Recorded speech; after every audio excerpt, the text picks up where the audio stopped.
Enem 2024, chegou a hora de eu fazer a minha análise completa, sincera, sincerona sobre essa prova que aconteceu em 2024, no dia 10 de novembro, certo, gente? Bora para análise. Eu peço que você vá chegando aí, já vá dando um like, que eu vou fazer toda a análise aqui, tudo sobre a prova, eu vou falar nesse vídeo aqui, beleza? Bem, gente, vamos começar, tá? Não vou nem enrolar vocês, vou começar já direto ao ponto. Gostei, primeiro comentário, gostei bastante do Enem 2024, da prova de matemática. Lembrando que eu tô fazendo aqui análise de matemática, é claro.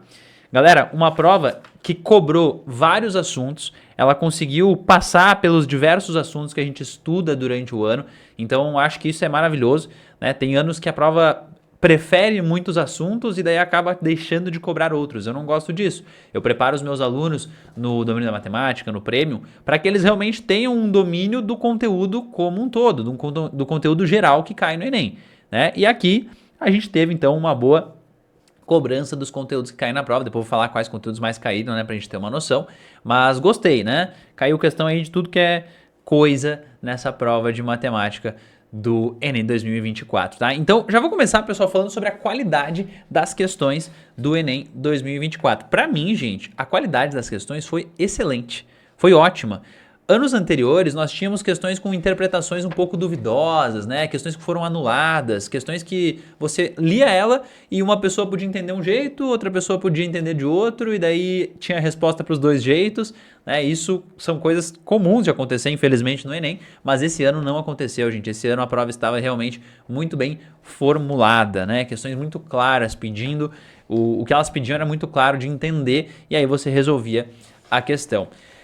Não teve, a princípio, né, nenhuma questão anulada nesse ano, então a princípio vai ficar assim mesmo, né? Vai ficar esse número de questões 45, né? Nos anos anteriores era bem comum ter questões anuladas, acho que faz, se a minha memória não falhar, desde 2019 que não tem nenhuma questão anulada, ou 2020, faz bastante tempo realmente.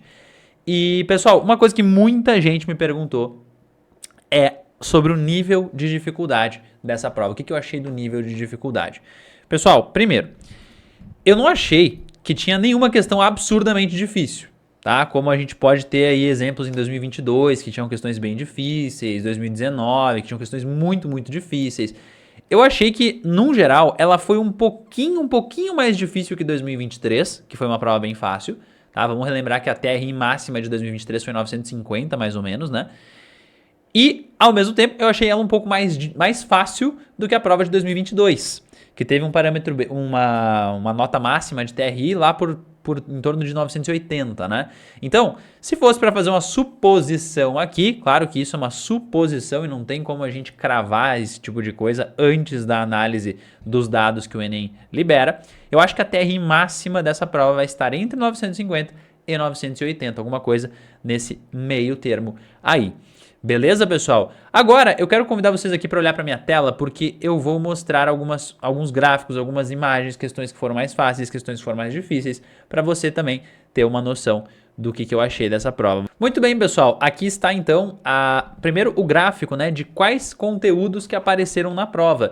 E galera, gostei de uma coisa desse Enem. Voltou a aparecer geometria com força, né? Fazia uns anos que o Enem não cobrava muito geometria plana. E aqui foi o conteúdo mais numeroso da prova, junto com razão e proporção e aritmética. Foram 6 questões de geometria plana, o que eu gosto, tá, gente? Eu preparo os meus alunos para ter uma ótima base na geometria plana. Não à toa que nós temos no Premium, por exemplo, 3 ou 4 aulas de geometria plana, quase um mês, acho que dá um mês, sim, trabalhando os tópicos de geometria plana. Então é um conteúdo que realmente tem bastante tópico, né? Bastante tópico, e gostei que tenha caído aqui porque eles conseguiram abordar vários dos tópicos. Teve a área do hexágono, teve a área do círculo, teve setor circular, teve arco de circunferência, teve quadrado, teve de tudo. Teve o triângulo equilátero aparecendo em 2 questões. Isso é muito legal.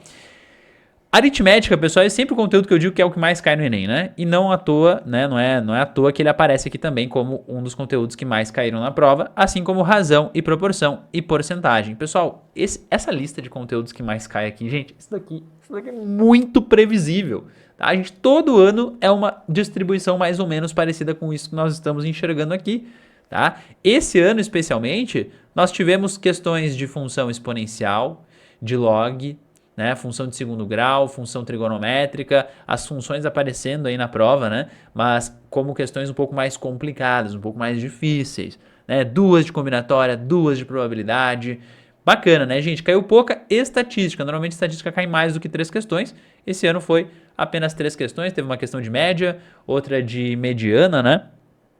E a outra falava de média também, né? Então, basicamente, 2 questões de média simples e uma questão de mediana. Geometria espacial também teve uma boa presença na prova, 4 questões, né? Então, se a gente somar a plana com a espacial, são 10 questões de geometria. A analítica, que é uma geometria, né, que pode ser super difícil dependendo da questão que aparecer, não caiu, né? Assim como o conteúdo de matriz também não caiu, né? Mas também não é tão surpresa assim, porque são conteúdos bem mais raros de aparecer na prova, né? Assim como também não caiu a trigonometria do triângulo retângulo, né? Aquelas formulinhas de seno igual a cateto oposto sobre hipotenusa, isso aí não apareceu na prova esse ano. Também é uma coisa que não é tão absurdo, né? Porque normalmente são questões que caem pouco mesmo. Aqui, pessoal, nós temos o gráfico que eu chamo de matriz de foco do Enem, tá? Isso daqui é uma coisa que eu bato na tecla o ano inteiro. Eu trabalho com os meus alunos no Premium, no ODM, todo ano isso daqui, que representa basicamente uma divisão dos conteúdos que caem muito na prova e que são conteúdos leves de estudar, conteúdos que caem muito na prova, mas são densos, né? Tem mais conteúdo, e aqueles que caem pouco e são leves, e os que caem pouco e são densos. Pessoal, olha a distribuição de questões aqui. Foram 25 questões desse primeiro quadrante, que é sempre o quadrante mais importante para o Enem. 15 questões do quadrante 3, que também é um conteúdo que cai bastante, né? Esses 3 aqui, esses 4 conteúdos. Porém, é um quadrante, pessoal, de mais tempo, né? Nós precisamos dedicar mais tempo, principalmente para aprender geometria espacial, geometria plana, né? Aqui foram 15 questões. Esse quadrante 2 aqui é um quadrante que cai muito pouco sempre, né? Sequências, né? PA, PG e matriz. No caso, caiu uma questão de PG, é a única questão desse quadrante. E, gente, o quadrante 4, né? Que é o quadrante talvez que mais bota medo na galera no Enem, trigonometria, funções, logaritmo, geometria analítica, né? Que se você quiser, você pode ficar um ano inteiro estudando só esses quadrantes aqui, né? 4 questões apenas. E dessas 4, eu te garanto que muitas delas terão parâmetro B, ou parâmetro de dificuldade, elevado. Isso significa que elas vão ser menos importantes, né, para a composição de nota. Beleza? Parâmetro B, lembra, o parâmetro de dificuldade de uma questão do Enem. Essas aqui serão as questões, muitas delas, dessas 4 aqui, estão dentro das questões difíceis da prova. Falando nisso, pessoal, quais questões que eu achei as mais difíceis da prova? Essa daqui, tá? Que fala da casa de shows, que tem lucro, tem porcentagem, ele nos dá 482 informações e a gente tem que calcular aqui, né, qual que é o lucro esperado para alcançar esse lucro, né, o gasto médio que eles vão ter ali com bebidas e petiscos, uma questão bastante longa, né? Foi a questão que eu mais demorei, possivelmente essa na prova, ou a 150 também bem demorada. Questão de função, gente, aqui com determinação dos parâmetros A e B, função exponencial, tá? Então tá lá no quadrante 4. Beleza? Essa aqui foi uma das difíceis também. Essa aqui, pessoal, uma questão de geometria plana, mas com bastante... além de ser uma questão muito demorada, uma questão de uma interpretação, assim, que você precisava ficar ligado, né? Era muito fácil de se perder em algum detalhe aqui nessa questão 150. Né? Tinha uma sala ali, vão ser enfileirados alguns pilares, e como é que a gente pode fazer para deixar essas distâncias de no máximo 15 centímetros, quanto que eu vou gastar para fazer esse negócio aqui. Basicamente é isso que essa questão trazia. E essa questão aqui, pessoal, é uma questão difícil também, talvez a mais difícil da prova, de função de segundo grau, de vértice, só que ela envolvia uma modelagem bem extensa da função de segundo grau, né? Por isso que eu coloco aqui como uma das questões mais difíceis da prova, talvez a mais difícil. Beleza? As questões mais fáceis, pessoal, para mim são essas aqui, tá? A questão de média era só pegar os dados e calcular uma média. Questão de mediana era só pegar os dados e calcular uma mediana.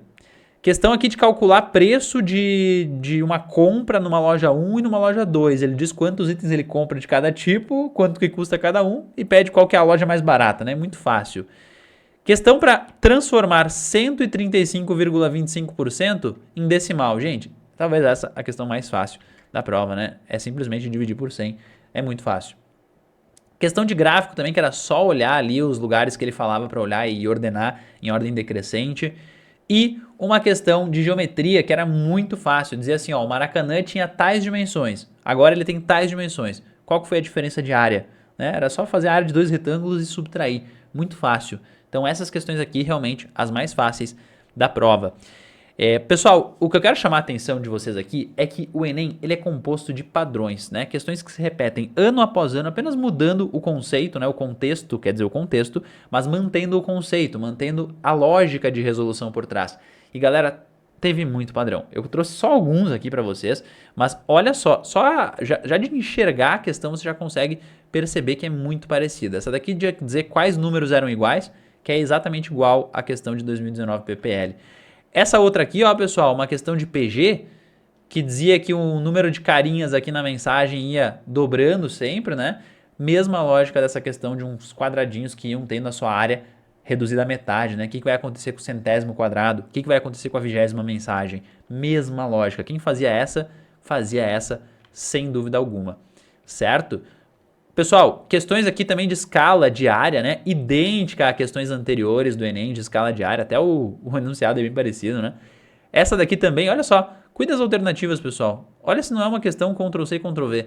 Basicamente ele descreve uma grandeza e diz assim, ó, qual vai ser a unidade de medida dessa grandeza? Muito simples também, bem parecida com o padrão anterior. Aqui, ó, gente, mais 3 padrões. A questão de logaritmo desse ano, que fala de terremotos, bom, isso é a coisa mais batida do mundo quando se fala em logaritmos no Enem, porque o Enem já teve mais de 4 questões falando de terremoto envolvendo o conceito de logaritmo. E aqui, ó, caiu esse ano, né, uma questão muito parecida com essas questões. Eu trouxe só uma aqui para exemplificar, mas ele traz até a mesma fórmula para a gente analisar. Quem fazia essa, com certeza fazia essa. Questão daquele tipo lá de dar uma reta e qual que vai ser um valor futuro, mesma coisa, dar uma reta qual que vai ser o valor futuro. Idêntico, só que é um padrão muito batido. E essa daqui também, né? Vai encher um reservatório, o nível d'água lá dentro, o máximo nível d'água lá dentro vai ser dado por qual gráfico, né? Mesma coisa que caiu em 2023, tá? Então, 2 questões praticamente de mesmo raciocínio, mesma coisa, mesma ideia.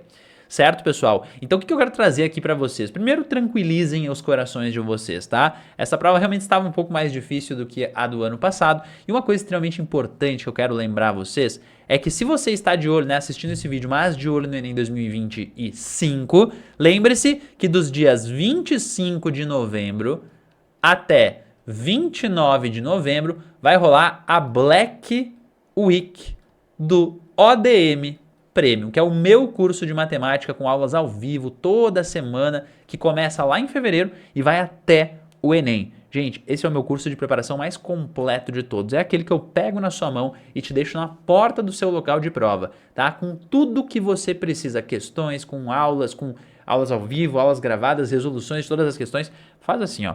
Se você tem interesse em participar dessa Black Week e garantir um desconto de simplesmente R$600, tá, gente? Um desconto completamente verdadeiro. Quem deixar para comprar no que vem vai pagar R$600 mais caro. Se decidir comprar durante esse período, unicamente durante esse período vai valer esse desconto, tá, gente? Você pode, então, usufruir desse descontão. O que eu quero que você faça? Que você clique no link que tem aqui embaixo na descrição desse vídeo para poder acessar a página que eu explico tudo sobre o prêmio e lá vai ter um botão para você garantir, né, reservar a sua vaga, para que no dia 25/11 seja só fazer a matrícula, beleza? Então clica no botão que está aparecendo ali embaixo que eu quero que você esteja comigo ano que vem para a gente fazer um 800, um 900 mais no Enem 2025. Combinado? Espero que tenham gostado dessa análise. Comenta aqui embaixo o que você achou dela e se você concorda com o meu ponto de vista. Um abraço, a gente se vê.